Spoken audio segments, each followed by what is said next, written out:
Bismillahirrahmanirrahim. Assalamualaikum warahmatullahi wabarakatuh. Alhamdulillahi rabbil alamin wa bihi nasta'inu ala umuri dunya waddin wassalatu wassalamu ala asyrafil anbiya'i wal mursalin nabiyyina Muhammadin wa ala alihi wa sahbihi ajma'in wa man tabi'ahum bi ihsanin ila yaumiddin.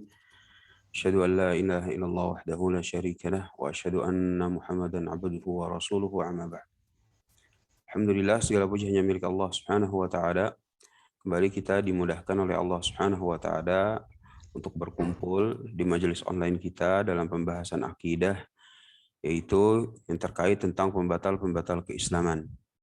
Maka kita meminta kepada Allah Subhanahu wa taala agar menjadikan majelis kita ini majelis yang penuh dengan berkah dan darinya kita bisa ambil ilmu yang bermanfaat. Amin amin ya rabbal alamin. Nah, pada pertemuan yang lalu kita sudah menyinggung yaitu tentang apa itu definisi Islam dan bagaimana keislaman seseorang itu bisa batal. Bagaimana keislaman seseorang itu bisa batal. Nah, insya Allah pada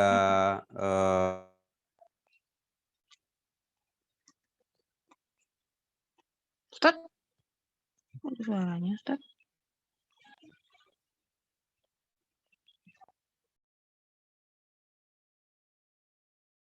buka ininya dulu, whiteboardnya. Udah kelihatan belum ya whiteboardnya? Sudah.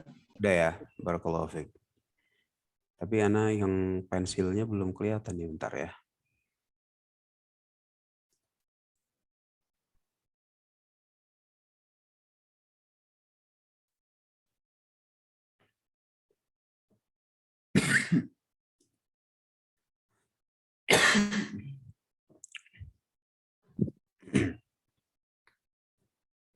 Ini mana ya? Subhanallah.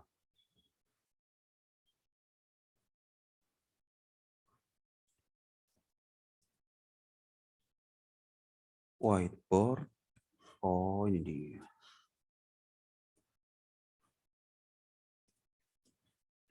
Baik. Maka kita akan masuk gitu. Ya, mungkin review dulu ya. Review sebentar bahwa pada pertemuan yang lalu kita sudah mengetahui bahwa definisi Islam yaitu terkait tentang yang pertama itu adalah berserah diri, istislam gitu ya, berserah diri kepada Allah Subhanahu wa taala. Istislamu lillahi bitauhid, dengan tauhid. Nah, unsur yang pertama, unsur yang kedua itu adalah wal inqiyadu lahu bitta'ah, yaitu terikat, tunduk dan terikat dengan syariat. Dan unsur yang ketiga itu adalah wal bara'atu minasyirki wa ahlih. Kemudian berbaroah dari kesyirikan dan para pelakunya. Sehingga kita mengetahui bahwa ketika nanti disebutkan tentang pembatal-pembatal keislaman, maka pembatal-pembatal keislaman itu nanti akan berkaitan langsung dengan hal ini. Yaitu tentang ya mungkin dengan berserah dirinya atau dengan tauhidnya atau tentang tunduknya atau enggak mau terikatnya atau dengan syariatnya atau tidak ada menyabaroah dari kesyirikan atau para pelakunya. Jadi nanti yang disebutkan dari pembatal yang ke-1 sampai pembatal yang ke-10 oleh penulis rahimahullah taala itu akan berkaitan langsung dan sifatnya pembatal. Sifatnya pembatal artinya secara konsep dia bertentangan 180 derajat. Nah, kita akan mulai kepada yang pertama gitu. Qala al-mu'allif rahimahullah taala al-awwal, maka pembatal yang pertama itu adalah asyirku fi ibadatillahi ta'ala. Asyirku fi ibadatillahi ta'ala. Kesyirikan dalam peribadahan kepada Allah subhanahu wa ta'ala. Wa dalilu qawluhu ta'ala innallaha la yaghfiru an yushraka bih wa yaghfiru ma duna dzalika liman yasha wa man yusyrik billah faqad iftara itsman 'azima. Dalilnya adalah firman Allah Subhanahu wa taala, sesungguhnya Allah Subhanahu wa taala tidak akan mengampuni dosa syirik dan Dia mengampuni segala dosa dari selain syirik. Jadi yang sifatnya itu di bawah kesyirikan bagi siapa yang Dia kehendakinya. Nah, ini surat An-Nisa ayat 48. Jadi di sini dibawakan oleh penulis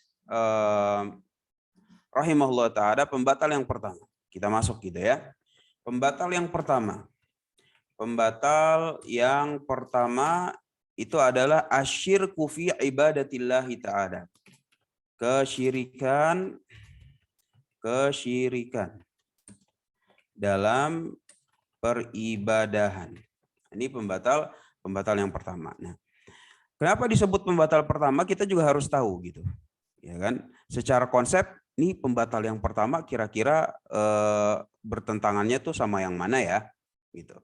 Pembatal pertama itu bertentangannya sama yang mana gitu. Nah, ya tentunya di sini disebut kesyirikan.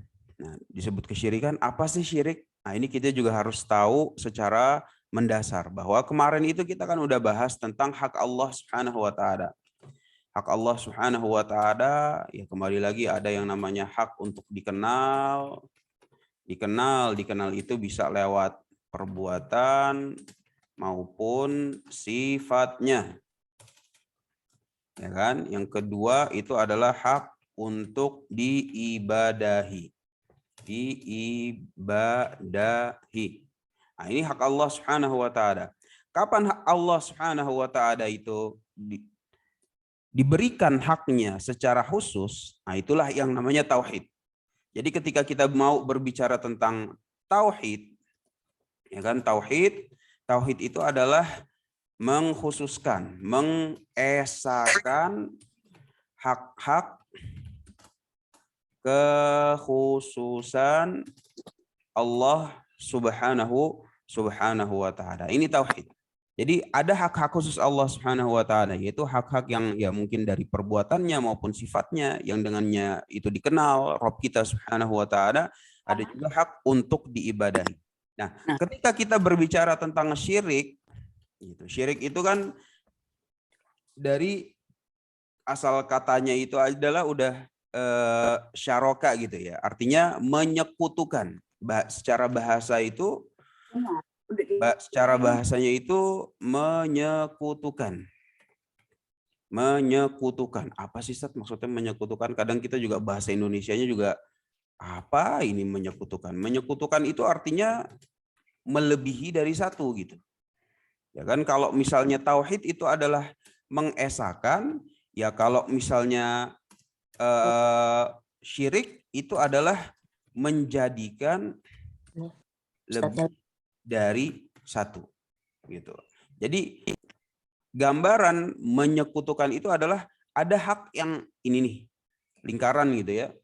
Lingkaran itu misalnya cuma boleh diberikan kepada satu, ya kan? Cuma boleh diberikan kepada satu. Tetapi dengan adanya kesyirikan, maka yang harusnya diberikan jadi satu, dia sekutukan. Dia justru menjadikannya lebih dari satu. Ya bisa dua, jadi dua aja udah kesyirikan. Dua aja udah kesyirikan. Jadi misalnya apa? Ada Allah Subhanahu wa taala dan ada Rob, ada sesembahan selain Allah Subhanahu wa taala. Ya Ustaz kan cuma dua Ustaz. 364 hari kita beribadah kepada Allah Subhanahu wa taala, tetapi nanti di malam satu suro kita beribadah kepada yang lain. 364 hari kita beribadah kepada Allah Subhanahu wa taala, tapi nanti ketika mau panen kita beribadah kepada Dewi Sri.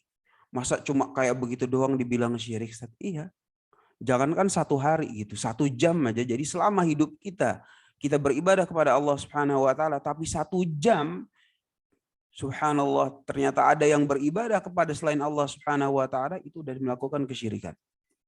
Jadi yang dilihat bukan jumlah harinya, bukan sedikit atau banyaknya, yang dilihat itu adalah lebih dari satu apa enggak.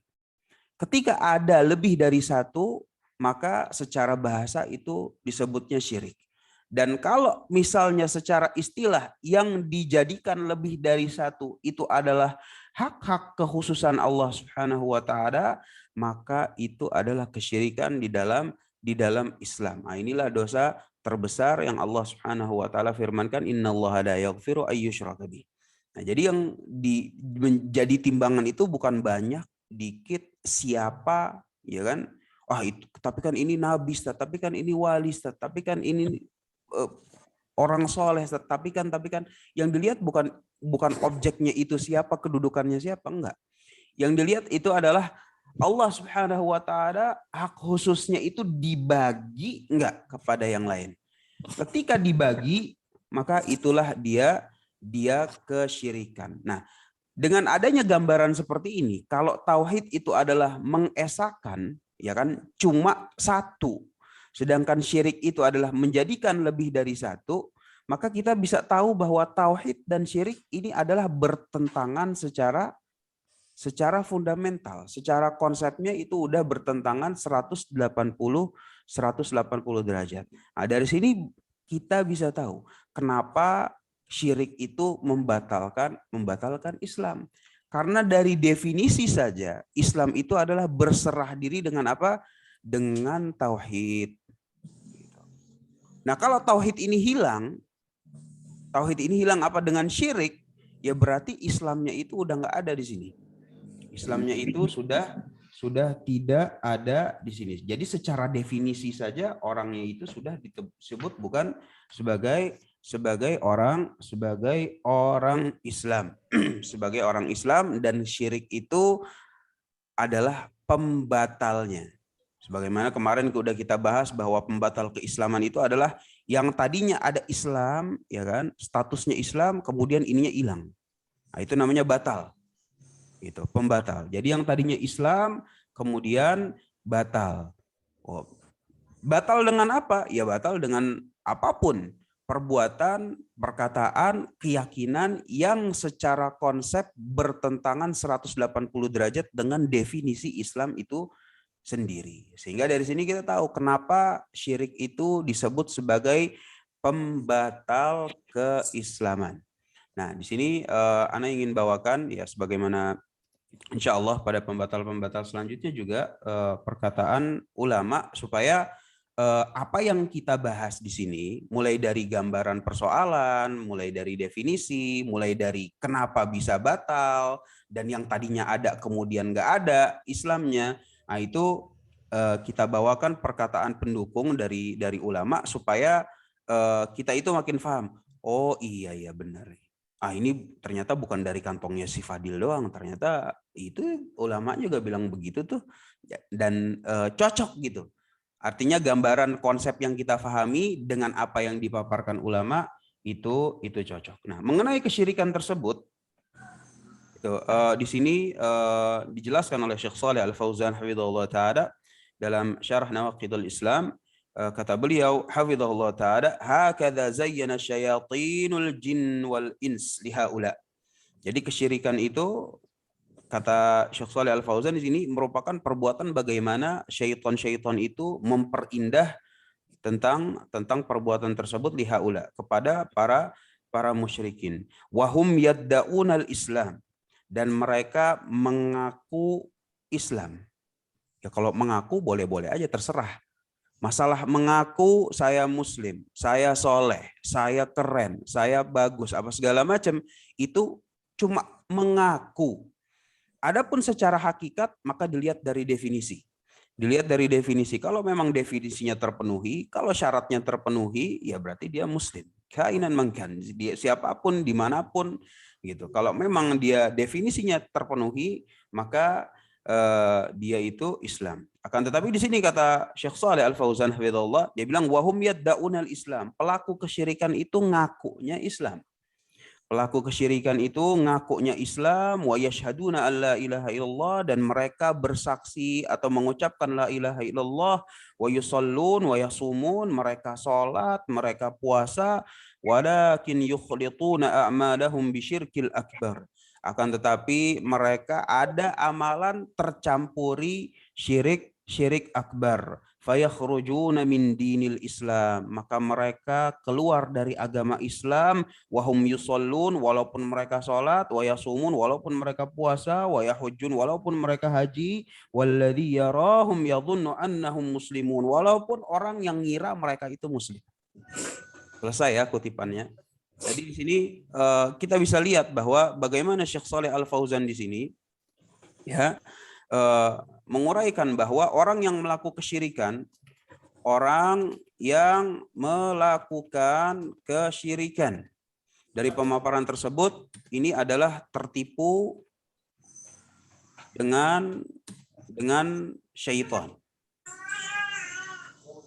Kemudian yang kedua, kata Syekh Shalih Al Fauzan hafizahullah taala, bahwa orang yang melakukan kesyirikan itu mengaku sebagai muslim.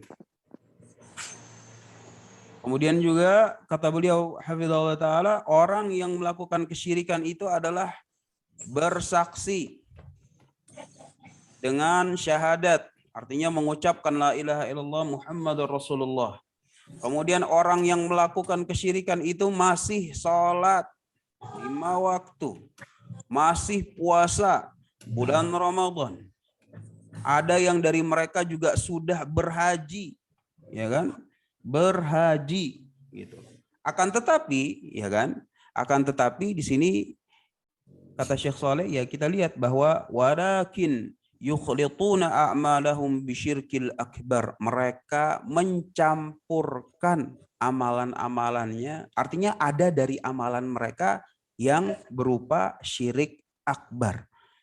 Ada dari amalan mereka yang berupa syirik akbar. Kalau udah ada syirik akbar, maka kata Syekh Shalih Al Fauzan, maka fayakhrujuna min dinil Islam. Maka mereka keluar dari agama Islam. Artinya Islam yang tadinya dia di dalam itu keluar. Ya, atau misalnya bisa dalam konsep pembatal keislaman, Islam yang tadinya mereka peluk, maka Islamnya itu hilang. Islam yang mereka peluk kemudian hilang. Tapi mereka kan bersyahadat, Sat. Walaupun bersyahadat di sini kata Syekh Shalih. Tapi mereka sholat, Sat. Walaupun mereka sholat. Tapi mereka puasa, Sat. Walaupun mereka puasa. Tapi orang-orang ngira mereka muslim. Walaupun orang-orang ngira mereka muslim. Jadi nggak ada urusan. Masya Allah. Dalam permasalahan akidah ya, ikhwan, memang kadang-kadang teks maupun redaksi yang ditulis oleh para ulama itu tegas. Jadi memang harus segitu ya. Dari pengalaman dari guru-guru kita pun sekalipun, ketika mempelajari pelajaran akidah, itu disampaikan itu dengan kalimat-kalimat yang tegas. Supaya apa? Karena ini akidah. Yang diperlukan itu adalah supaya kalimat-kalimat tersebut itu menancap di dalam hati. Dan betul-betul dipeluk dalam sanubari kita. Nah, sebagaimana demikian pula yang disampaikan Syekh Shalih Al Fauzan, ini nggak ada urusan. Mau sholat, mau puasa, mau haji, kalau syirik akbar, fayakhrujuna min dinil Islam. Maka keluar dari agama Islam. Nggak ada urusan mereka masih mau sholat, masih mau zakat, masih mengucapkan la ilaha illallah. Nggak ada urusan dengan penilaian orang yang bilang mereka itu masih muslim. Nggak ada urusan. Kalau udah syirik akbar, maka kembalikan ke definisi. Definisi Islam apa? Istislamu lillahi bitauhid. Ini masih unsur yang pertama. Unsur yang pertama aja udah nggak lolos. Unsur yang pertama dari definisi Islam, ini orang udah nggak lolos. Kalau udah nggak lolos definisi Islam, jangan ngomongin amalan-amalan yang lain. Gitu ya, paham ya?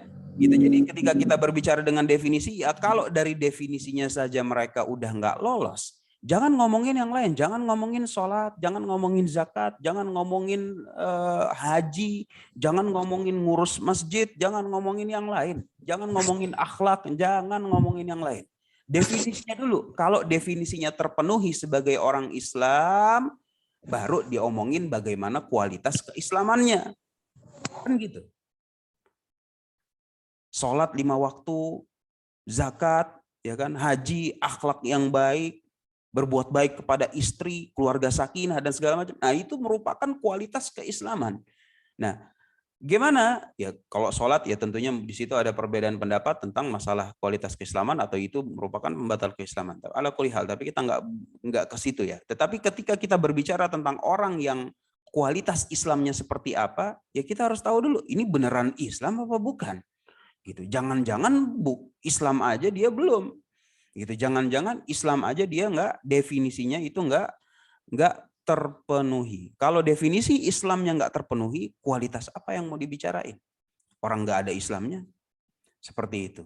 Nah, makanya yang di sini yang dibawakan Syekh Shalih Al Fauzan, maka ini konsepnya itu sejalan dengan apa yang kita pelajari, bahwa orang kalau misalnya sudah melakukan syirik akbar dan mana syirik ini bertentangan 180 derajat dengan definisi Islam, maka orang tersebut nggak ada Islamnya. Kalau udah nggak ada Islamnya, ya jangan ngomongin sholat, jangan ngomongin zakat, jangan ngomongin haji, jangan ngomongin ibadah-ibadah yang lain, jangan ngomongin penilaian orang, yang dikembalikan itu adalah definisi. Kalau definisi terpenuhi, alhamdulillah, baru kita ngomongin yang lain. Tapi kalau definisi saja sudah tidak terpenuhi, maka tidak ada amalan-amalan yang lain yang dengannya yang tadinya Islamnya hilang kemudian bisa balik gitu. Ya, nggak bisa gitu. Sehingga ketika seseorang melakukan syirik akbar, maka syirik akbar ini bertentangan secara fundamental dengan at-tauhid. Sehingga kalau sudah bertentangan secara fundamental dengan at-tauhid, maka definisinya tidak terpenuhi. Ya kalau definisinya saja tidak terpenuhi, gimana caranya dia disebut sebagai orang muslim atau dianggap sebagai muslim. Seperti itu loh. Nah, jadi pembatal-pembatal keislaman itu berkaitan langsung dengan hal ini. Berbeda contoh, misalnya Anda bawa contoh gitu ya. Misalnya berdusta kepada orang tua. Wah, ini dosa besar ini. Udah dustanya sama orang tua lagi. Wah, parah banget nih. Tapi yang kayak begini membatalkan keislaman apa enggak, Ustaz? Ya tinggal balikin ke definisi. Gitu. Ini kira-kira berdusta kepada orang tua bertentangan 180 derajat sama yang mana nih? Bertentangan dalam berserah diri? Enggak sih. Bertentangan dengan tauhid? Ya berarti dia tauhidnya rada kurang sih. Cuman enggak 180 derajat juga pertentangannya. Bertentangan dengan tunduk dan terikat dengan syariat? Ya dia tahu sih kalau dusta itu haram. Dia tahu sih kalau orang tua itu dimuliakan di dalam Islam. Ya kemudian gara-gara hawa nafsunya aja dia dusta dan dia tahu kalau itu salah. Oh berarti nggak bertentangan sama tunduk, sama terikat, sama syariat. Nggak tertentangan. Yang ketiga, berbaroah dari kesyirikan dan para pelakunya. Orang ini dusta kok, udah nggak ada sangkut pautnya sama kesyirikan, apalagi dalam ngomongin konteks baroah. Nah, perbuatan yang seperti ini yang tidak bertentangan 180 derajat, penting ya, 180 derajat atau bertentangan secara fundamental itu penting. Itu merupakan kata-kata penting. Kenapa? Karena kalau misalnya cuma sekedar bertentangan, yang namanya berdusta ya pasti bertentangan dengan tauhid. Karena orang tauhid itu yang tauhidnya kurang, maka dia akan berdusta. Yang tauhidnya kurang atau yang ketundukan mau terikatnya dengan syariat itu kurang, dia nanti akan berdusta. Karena syariat mengharamkan perdustaan. Gitu. Akan tetapi 180 derajat nggak bertentangannya? Secara fundamental nggak bertentangannya? Kalau nggak 180 derajat, kalau nggak secara fundamental bertentangan dengan definisi, maka itu bukan pembatal. Sehingga nggak ada yang bilang berdusta kepada orang tua ini merupakan pembatal keislaman. Nah, dari sini, dari pembatal yang ke-1, Ana kira insya Allah jelas ya. Jelas insya Allah. Nah, kita akan masuk kepada pembatal yang kedua. Ini kita hapus dulu. La ilaha illallah. Pelan-pelan. Pelan-pelan biar definisinya itu tetap ada. Nah, pembatal yang kedua yang dibawakan oleh penulis rahimahullah taala itu adalah masih ada tentang masalah ini ya. Contohnya. Jadi sebelum ke yang kedua dibawakan contoh oleh penulis rahimahullah taala wa minhu, dan di antara pembatal yang pertama yaitu di antara kesyirikan dalam peribadahan kepada Allah Subhanahu wa taala, Wa minhu adzabhu li ghairillah kama yadbah lil jin au lil qabr. Nah, di antara pembatal yang pertama yaitu tentang ya kan, di antara bentuk kesyirikan dalam ibadah itu adalah memberikan ya kan, memberikan persembahan berupa sembelihan kepada jin atau kepada kubur. Memberi di antara bentuk kesyirikan dalam ibadah adalah memberikan persembahan berupa sembelihan kepada jin atau kubur. Jadi ini merupakan contoh dan bukan pembatasan bahwa kesyirikan dalam ibadah itu cuma memberikan persembahan berupa sembelihan. Enggak gitu. Tetapi ada banyak. Hanya saja ini dijadikan contoh oleh penulis karena ya sebagaimana dalam literatur Najdiyah bahwa saat itu kesyirikan yang paling banyak dilakukan oleh masyarakat setempat di masa penulis rahimahullah taala adalah dengan memberikan persembahan berupa sembelihan kepada jin atau kubur gitu ya. Tentu di sini mana Jumpek sini gitu. Karena di sini jelas bahwa sembelihan itu merupakan ibadah. Ya kan? Fasholli li rabbika wanhar, kata Allah Subhanahu wa taala. Maka salatlah untuk Rabbmu dan berkurbanlah dan berikanlah persembahan berupa sembelihan kepada Allah Subhanahu wa taala. Artinya kalau Allah Subhanahu wa taala sudah menyuruh sesuatu, maka sesuatu itu berupa ibadah. Nanti ya kalau misalnya nanti masalah pendalaman gitu, nanti ya dalam memahami matan itu biasanya kan ada pendalaman gitu ya. Nah, di dalam pendalaman itu nanti akan dibahas tuh.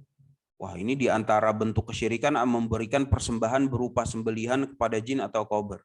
Nah, nanti kita juga harus bahas ya bukan kita sih, tetapi ya ini mungkin PR bagi antum yang ingin mendalami matan Nawaqidul Islam dan beserta gambaran-gambarannya, yaitu di antara gambaran yang membuat rancu, ya kan, membuat rancu itu adalah ketika ada orang yang bilang, loh, kalau memberikan persembahan berupa sembelihan kepada selain Allah itu syirik, bagaimana tentang ada orang yang namanya si Chandra gitu ya.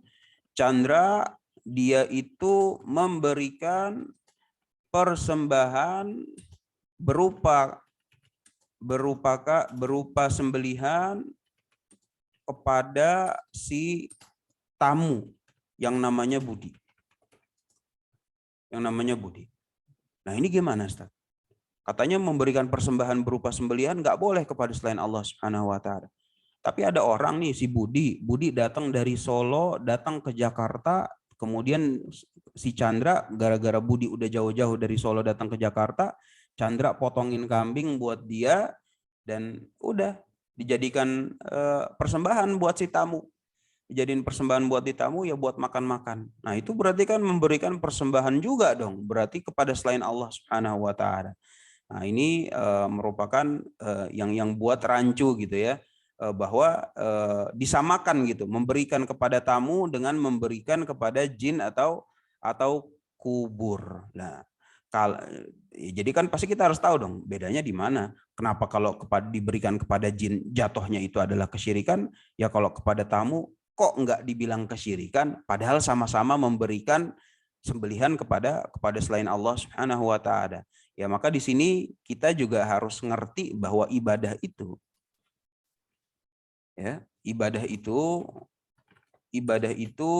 dibangun di atas konsep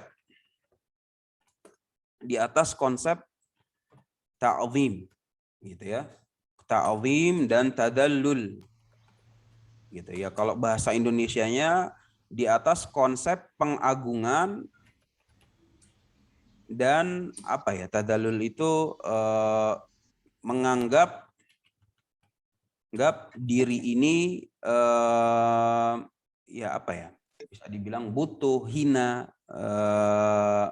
yang seperti itulah. Ana kurang tahu gitu bahasa Indonesianya. Ana nggak dapat kosakata yang pas gitu. Tetapi dari sini saja sebenarnya kita udah tahu gitu. Ketika misalnya ada si orang gitu ya yang memberikan persembahan berupa sembelihan kepada jin atau kubur, maka di sini ada konsep pengagungan. Ada konsep pengagungan.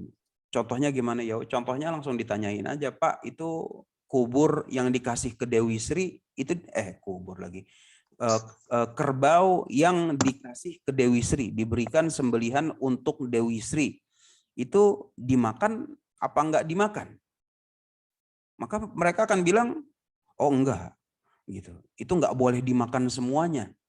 Harus ada yang ditanam di dalam tanah, harus ada yang dilempar ke dalam kawah, harus ada yang dibawa ke laut, kemudian ditaruh di dalam laut. Ya maka pertanyaannya kenapa nggak kita makan aja?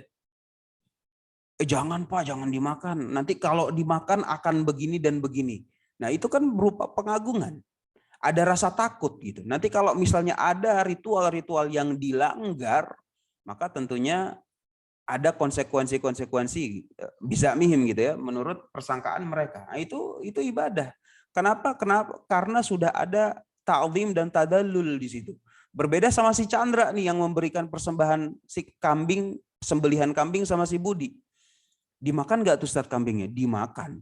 Kalau bisa dihabisin, jangan ada disisain. Gitu. Kalau nanti misalnya ada sisa dibungkusin, Bud, nih bawa deh ke Solo nih. Bawa deh kambingnya, nih aman kebulinya bawa semua. Nah, yang seperti ini nggak ada konsep ta'zim, nggak ada konsep tadalul. Sehingga walaupun sama-sama memberikan persembahan berupa sembelihan, maka konteksnya berbeda antara yang memberikan sembelihan kepada jin, ya kan, baik yang namanya Dewi Sri, baik yang namanya wallahu alam siapapun, penunggu Gunung Lawu kah atau siapakah, atau penunggu desa penari lah. Maka yang seperti ini kesyirikan akbar jelas yang membatalkan keislaman siapa saja yang melakukannya, dan ini nggak bisa disamakan memberikan sembelihan kepada jin penunggu dengan memberikan sembelihan kepada si tamu. Nah, ini dua konteks yang berbeda walaupun perbuatannya sama. Bedanya dari mana? Bedanya di balik konsep ta'zim dan tadallul dari ibadah itu sendiri. Kalau diberikan kepada jin biasanya sudah masuk ada ta'zim di situ kepada jin tersebut. Diberikannya dengan pakai waktu tertentu, dengan ritual tertentu, dengan kambing atau kerbau atau sembelihan tertentu. Nggak boleh kalau ayam biasa, harus ayam cemani.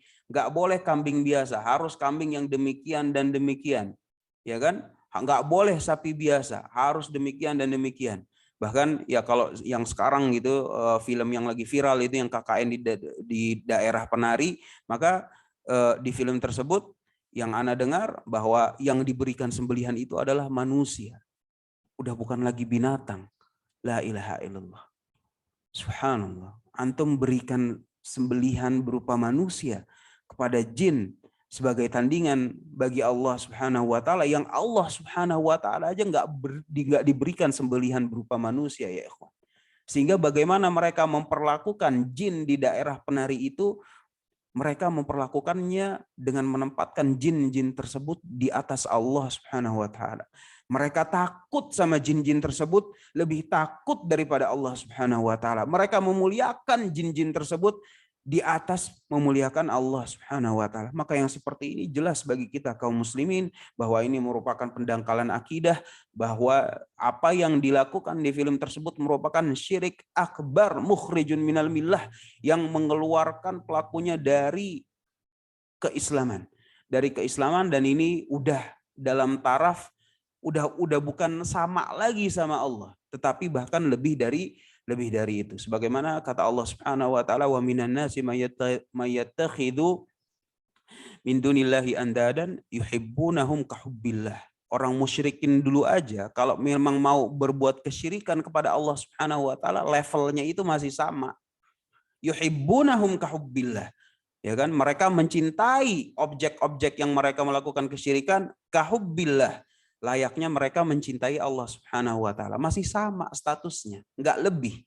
Gitu. Tetapi kesyirikan orang zaman sekarang itu adalah sudah melebihi dari bagaimana memuliakan Allah Subhanahu wa taala. Sudah melebihi bagaimana mereka takut kepada Allah Subhanahu wa taala. Sudah melebihi bagaimana mereka mengagungkan Allah Subhanahu wa taala. Nah, ini merupakan pembatal yang pertama. Insya Allah kita masuk kepada pembatal yang kedua.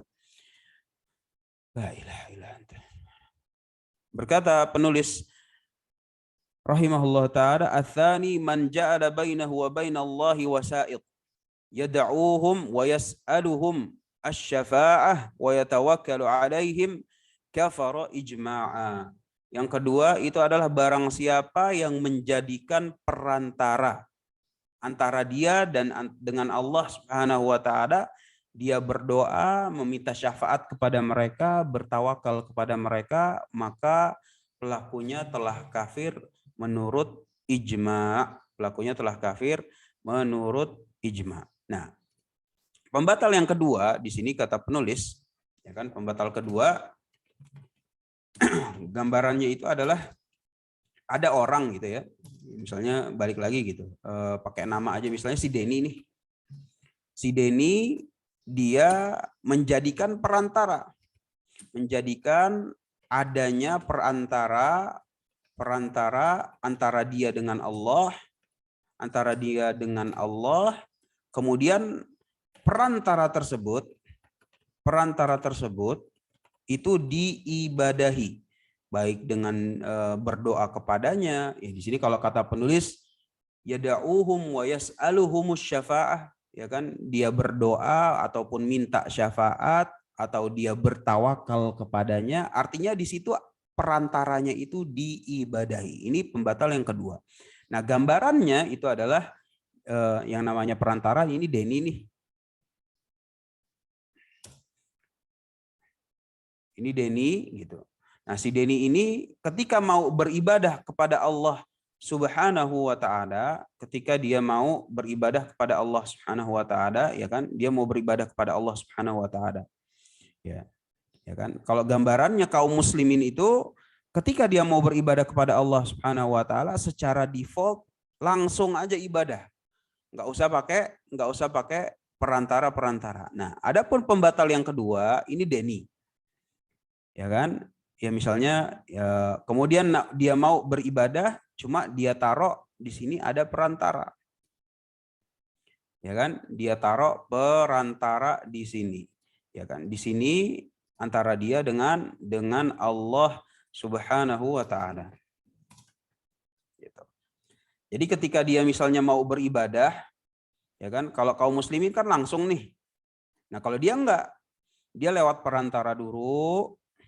Ya kan, dia perantara dulu, nanti si perantara inilah yang mendekatkan diri kepada Allah Subhanahu wa taala. Yuqarribuna ilallahi zulfa, kata Allah Subhanahu wa taala. Mereka menganggap bahwa si perantara ini bisa mendekatkan mereka kepada Allah Subhanahu wa taala sedekat-dekatnya. Nah, kenapa ini menjadi pembatal keislaman? Pembatal keislamannya itu adalah kita harus paham sebagaimana disebutkan oleh penulis. Jadi jangan sampai salah bahwa kenapa pembatal? Yang pertama itu adalah adanya perantara. Yang kedua, perantara tersebut diibadahi. Nah, ini dua-duanya harus terpenuhi. Kalau dua-duanya terpenuhi, maka dia itu pembatal keislaman. Kenapa pembatal keislaman? Balik lagi ke definisi. Itu nih kira-kira bertentangannya sama yang mana ya? Kalau misalnya perantara ada yang diibadahi. Wah, kalau perantara tersebut diibadahi berarti ada hak Allah Subhanahu wa taala yang dibagi dong. Syirik lagi dong. Wah, ini mirip sama yang pertama dong. Nah, ini memang pembatal yang kedua itu adalah merupakan jenis dari pembatal yang pertama. Hanya saja dijadikan sebagai pembatal terpisah gitu, supaya kita makin hati-hati dengan bentuk yang seperti ini. Kita harus hati-hati dengan bentuk yang seperti ini. Artinya dengan adanya perantara, walaupun dia bilang ini kan cuma perantara, saya kan masih ibadahnya itu kepada Allah juga sih ujung-ujungnya. Gitu. Maka yang dilihat itu adalah bukan ujung-ujungnya Allah atau bukan, enggak. Yang dilihat itu adalah ada nggak ibadah kepada selain Allah Subhanahu wa taala. Kalau misalnya ada ibadah selain Allah Subhanahu wa taala, maka itu merupakan kesyirikan. Ya kalau udah kesyirikan ya bertentangan 180 derajat, bertentangan secara fundamental dengan konsep tauhid. Kalau sudah bertentangan 180 derajat dengan konsep tauhid, berarti bertentangan dengan definisi Islam. Definisi Islamnya itu enggak terpenuhi. Ya kalau definisi Islam enggak terpenuhi, gimana dia dibilang sebagai seorang muslim? Dengan seorang muslim. Maka kata penulis rahimahullah taala, barang siapa yang melakukan hal ini menjadikan perantara antara dia dengan Allah Subhanahu wa taala, kemudian di sini ada ibadahnya, nah ini penting ya. Gitu. Ini penting, di sini ada ibadahnya. Ada ibadah. Gitu. Kenapa? Karena kalau nggak ada ibadah, maka belum bisa dibilang sebagai syirik. Oh, tapi kan perantara, yang namanya perantara di dalam Islam juga ada perantara gitu. Ya kan, contohnya perantara yang syar'i gitu ya. Perantara yang syar'i misalnya ada si Ahmad. Ya kan, ada Ahmad nih. Ahmad dia mau beribadah kepada Allah Subhanahu wa taala. Mau beribadah kepada Allah Subhanahu wa taala tapi lewat perantara gitu. Lewat perantara. Apa perantaranya? Misalnya perantaranya itu adalah amalan soleh. Ya kan, amalan soleh. Ya, jadi dia berdoa kepada Allah Subhanahu wa taala, dia bilang, Allahumma ya Allah, dulu saya pernah diajak berzina oleh wanita cantik, kemudian saya tolak. Jika perbuatan saya saat itu menolak perbuatan zina merupakan ikhlas kepadamu, ya Allah, tolong sembuhkan ayah saya dari COVID-19. Tolong sembuhkan ibu saya dari penyakit stroke. Nah, ini dia beribadah kepada Allah Subhanahu wa taala lewat perantara amalan soleh. Ya kalau kata-kata kerennya atau kata-kata istilah syar'inya, ini kan perbuatan yang namanya tawasul. Tawasul itu adalah mengambil wasilah. Wasilah itu perantara. Jadi adanya perantara gitu. Tapi tawasul dengan amalan soleh boleh, nggak masalah gitu. Di dalam Islam boleh. Atau tawasul atau perantara dengan menyebut asmaul husna. Asmaul husna. Ya kan, misalnya apa ya contohnya? Ya Hayyu ya Qayyum. Nah, ini kan menyebut asmaul husna. Ya Hayyu ya Qayyum bi rahmatika astaghits aslih li sya'ni kullah wa la takilni ila nafsi tarfata ain. Menyebut dengan asmaul husna. Boleh. Atau dengan doa orang lain yang masih hidup. Ya kan, dia mau beribadah kepada Allah Subhanahu wa taala tapi lewat doa orang lain yang masih hidup. Ya kan, dia bilang kepada ibunya, "Ma, ane ngerantau dulu ya ke Jakarta. Doain semoga nanti di Jakarta urusannya lancar, rezekinya luas. Mudah-mudahan nanti anak mama ini nggak tersesat di jalan, ya tetap beragama Islam." Nah, ini merupakan doa beribadah kepada Allah Subhanahu wa taala lewat doa orang lain yang masih hidup. Boleh nggak? Boleh, nggak ada masalah gitu. Wah, tapi kan perantara, Ustaz. Iya, memang perantara. Tetapi di sini nggak ada peribadahan kepada selain Allah Subhanahu wa taala. Beda nih sama si Denny nih di sini nih. Ya kan? Dia menjadikan perantara, ya kan? Perantaranya tersebut tapi ada ibadah yang diberikan kepada perantara tersebut. Ketika udah ada ibadah yang diberikan kepada perantara, ya jadi nggak bisa lagi dijadikan alasan itu adalah kan ujung-ujungnya Allah, Ustaz. Kan ujung-ujungnya enggak, yang dilihat enggak di situ. Bukan ujung-ujungnya Allah atau bukan. Gitu. Tetapi ada ibadah enggak yang diberikan kepada selain Allah Subhanahu wa taala. Kalau ada ibadah yang diberikan kepada selain Allah Subhanahu wa taala, yaitu ibadah. Sebagaimana pemaparan tadi bahwa ini merupakan kesyirikan akbar. Kita baca apa yang sudah kita paparkan di sini dengan apa yang insya Allah dibilang oleh Syekh Shalih Al Fauzan hafizahullah taala. Berkata Syekh Shalih Al Fauzan dalam Syarh Nawaqidh Al Islam, kata beliau hafizahullah taala, hada ittikhadul wasail min dunillahi azza wajal. Maka di pembatal yang kedua ini merupakan mengambil perantara selain Allah Subhanahu wa taala. Wah, berarti mengambil perantara pembatal keislaman. Enggak, kita baca lanjutannya gitu. Jadi kita baca lanjutannya, kata Syekh hafizahullah, lanjutannya itu adalah yadzbahu lahum. Mereka memberikan sembelihan kepadanya. Wa yanzuru lahum, mereka bernadar kepadanya. Wa yastaghitsu bihim, mereka beristighatsah kepadanya. Wa yaqulu laisa bisyirkin, hadza innama huwa tawassut. Nah, ini kan bukan syirik, ini cuma ngambil perantara aja. Ini kan cuma ya perantara aja, ujung-ujungnya Allah Subhanahu wa taala. Maka yang seperti ini, hadhihi hujjatuhu, ini merupakan hujahnya mereka, wahiyah hujjatul musyrikin al-awwalin. Jadi yang mereka bilang ini ujung-ujungnya ke Allah juga, ini emang udah dari zaman dulu, dari zaman Nabi, bahkan zaman Nabi sebelum Nabi Muhammad SAW.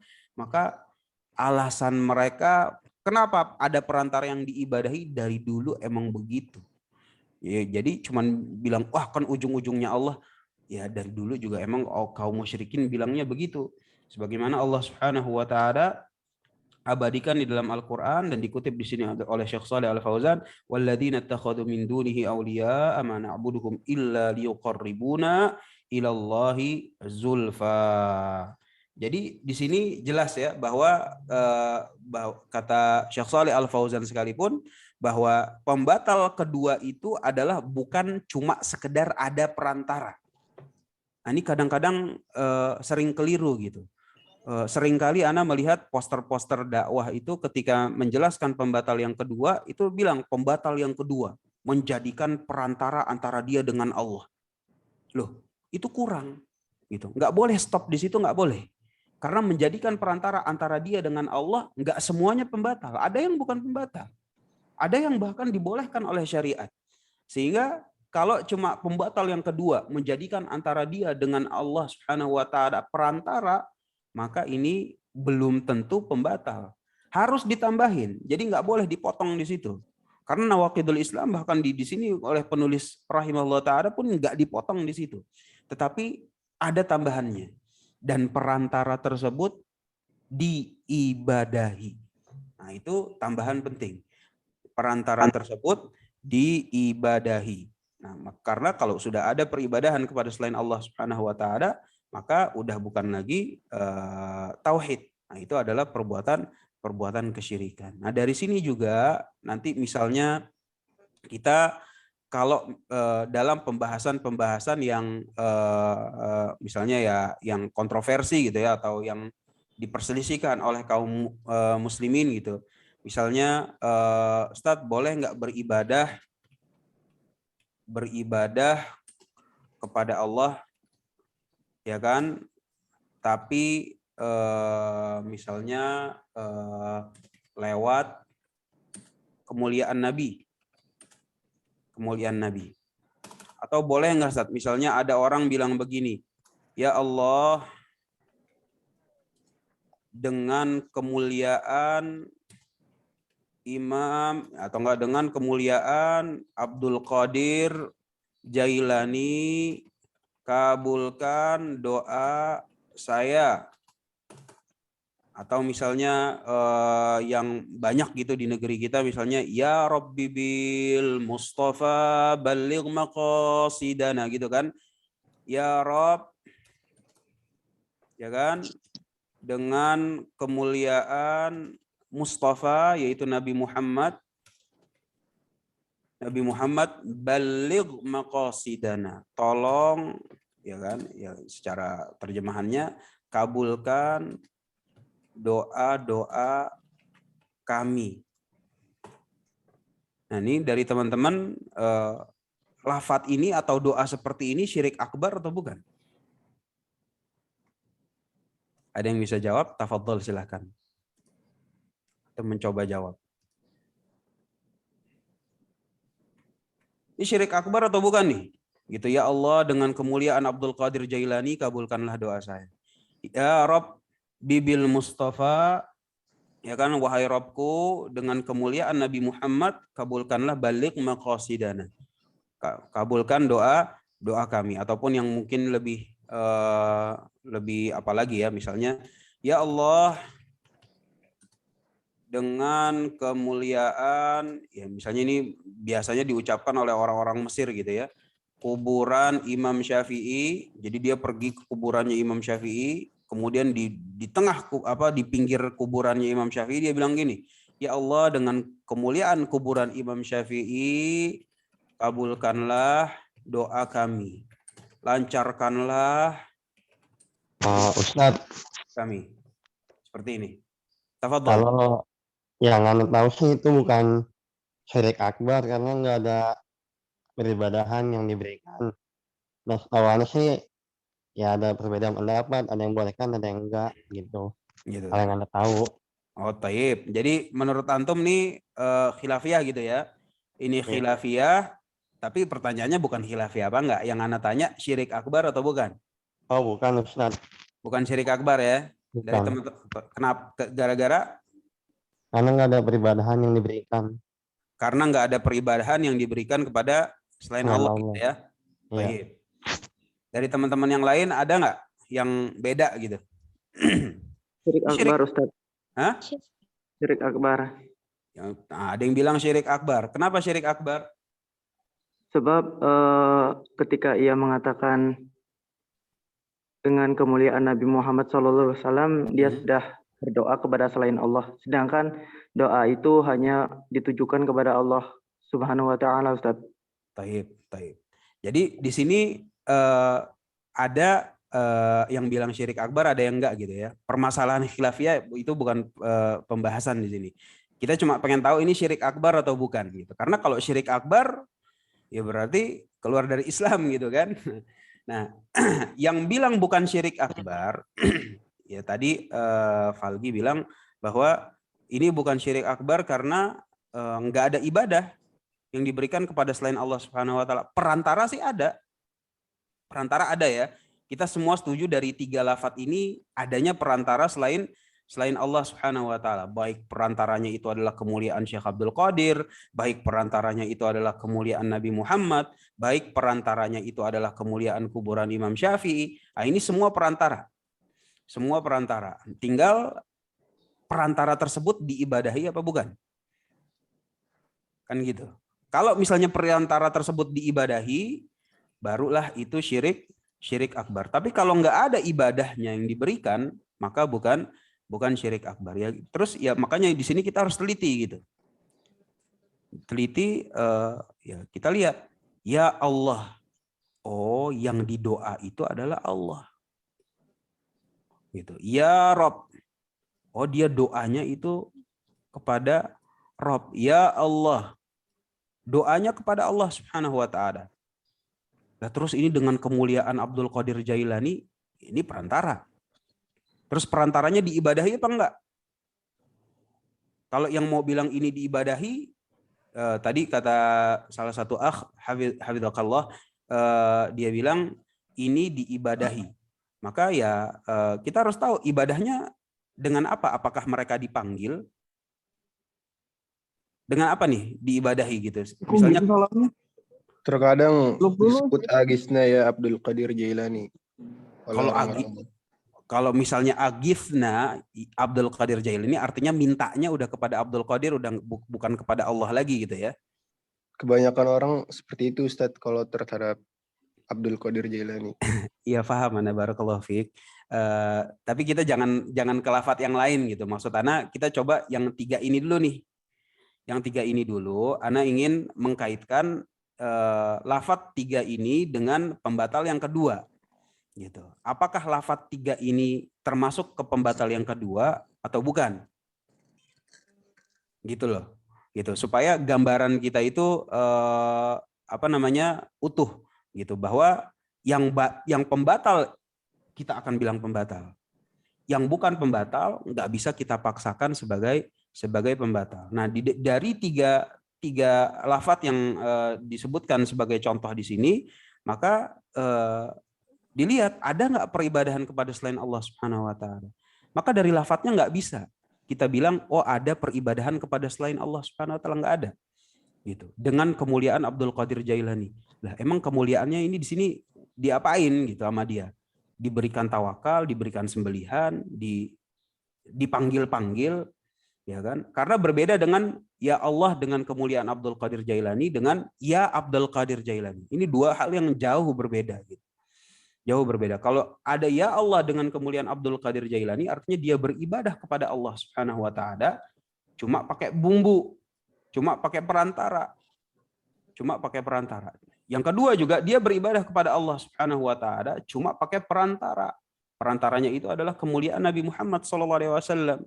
Yang ketiga juga demikian, dia beribadah kepada Allah Subhanahu wa taala cuma pakai perantara kemuliaan kuburan Imam Syafi'i. Nah, kalau kayak begini ya pertanyaannya itu si kemuliaan ini ya kan, lafadz kemuliaan Abdul Qadir dan yang lain-lainnya ini ada nggak peribadahan? Ada ibadahnya nggak? Kalau iya apa? Ya kan? Jawabannya tidak. Nggak ada ibadahnya gitu. Lah terus kalau nggak ada ibadahnya berarti perantara tersebut apa dong Ustaz?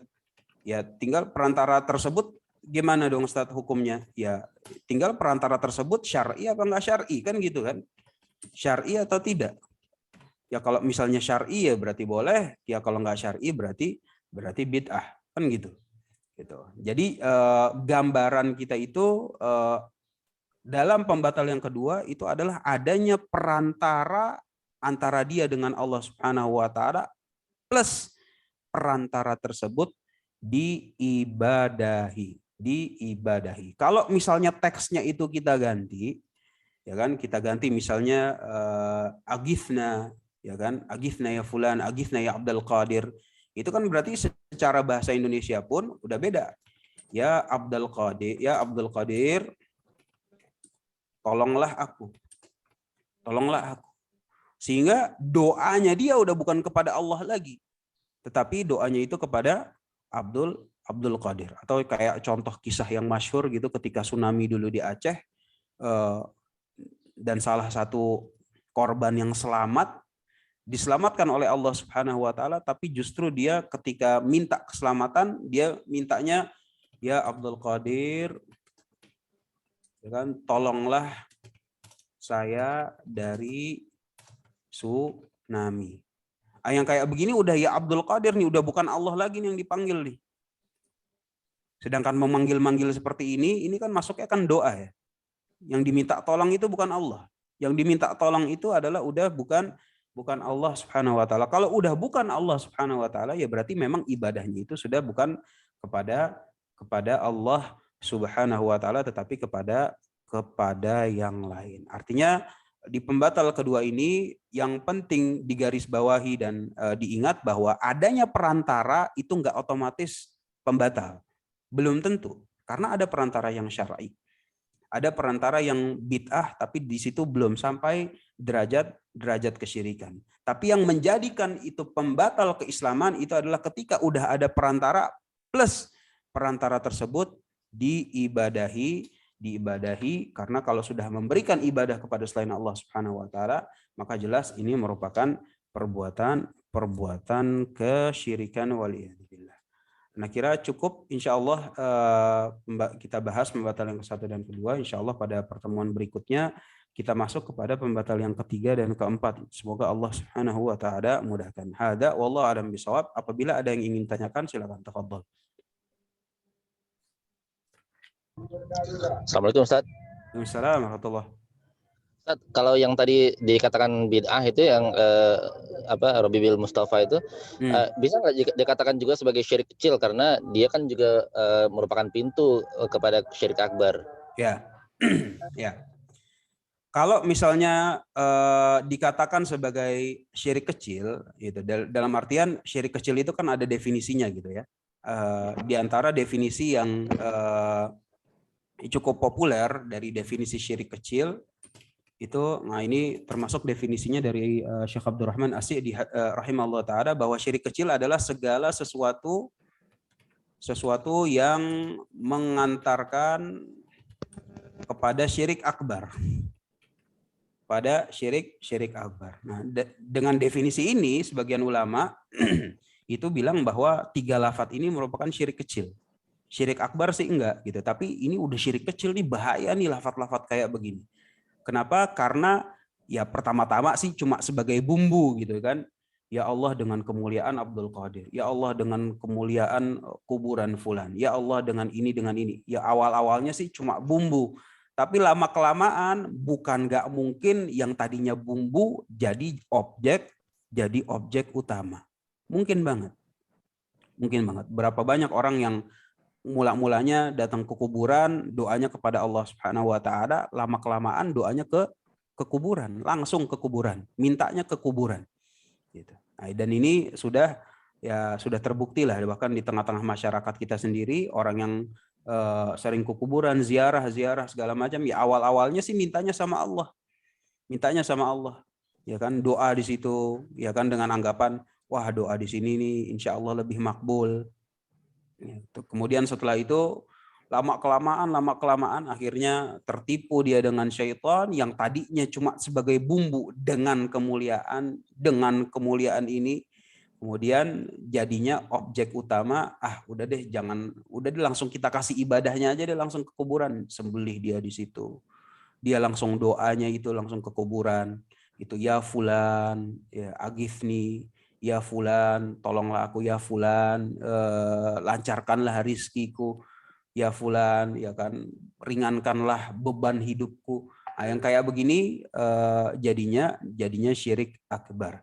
Tetapi bagi ulama yang memegang pendapat bahwa syirik kecil adalah sesuatu dengan mengantarkan syirik akbar, maka dengan definisi tersebut jelas 3 hal ini dikategorikan sebagai syirik kecil. Allah a'lam bishawab. Ustaz. Nah, afwan. Ada lagi, satu lagi insya Allah. Masih bisa. Taib, apabila enggak ada, alhamdulillah kita cukupkan.